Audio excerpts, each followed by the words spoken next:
and do things and get away with it?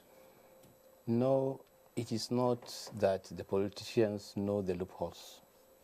You see, like I have said, these crimes are being mostly committed by people that are contesting election. Yeah, but they're using the platform of They the are using the political platform, parties. yes, of course. But when they are coming, they will come as clean and good people.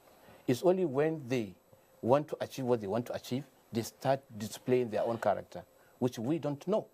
So the efforts the police, security agencies, and INEC is putting to curb this kind of or continued, violence in election or electoral processes is being supported by Inter-Party Advisory Council.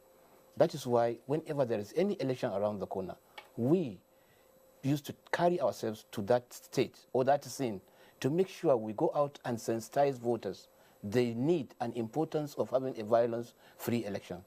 And we have flyers, we have all sorts of working materials and information to pass to the electorate that look, elections, violence during election or after or before is not good for this country and it's not good for the development of democracy in Nigeria. Okay, so far we've been looking at election day, but let's come to pre-election. There are also electoral offenses, pre-election. Yes. And it's like what is happening now. When you look at the scenario, what do you see as IPAC? You see, IPAC, we are trying our best to educate the public. And, the main cause of this is the hate speech. People have started campaigning using, offensive languages against their opponents. So these are some of the things and these are some of the areas that we are seeking for support from other stakeholders, not only political parties. We cannot, if we cannot synergize with the state security, INEC, and other stakeholders, there is nothing political parties can do. Okay, we'll return to you in a moment, but our phone lines are already open and we have our first caller tonight, Emeka, who's calling in from Imo State. Hello, Emeka. Are you still there? Well, we lost that call. But let me just dwell a little longer with you. Let's face it, when all these things happen, IPAC can hardly do anything, can it? I mean, apart from a gentleman's agreement, which you reach among the parties, there's nothing that you can do really if anyone who subscribe to that gentleman's agreement breaks it. Is there anything you can do about it? Nothing really. Not so much actually.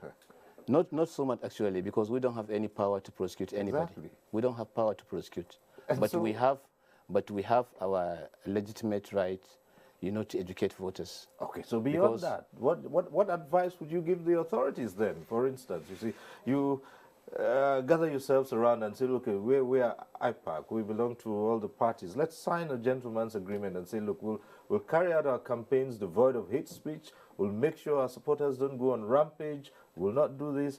And the minute you put pen to paper and turn your back, it starts to happen. So what do you advise the authorities and say, look, let's think of a way we can put a stop to this, or at least curb it to the barest minimum?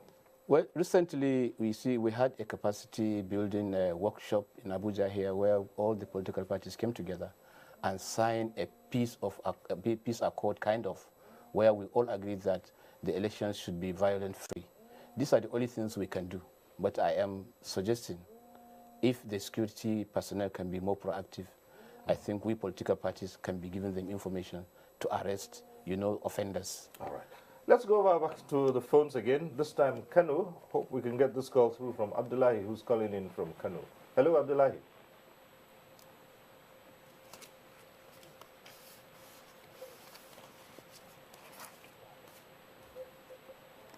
Hello, Abdullahi, are you there? Hello, good evening. Yes, good evening. Go right ahead. Hello, good evening. Yes, go ahead. Hello. Hello, good evening. Yes, Abdullahi, your name is on screen, so go right ahead with your question or comment. Hello. Hello, good evening.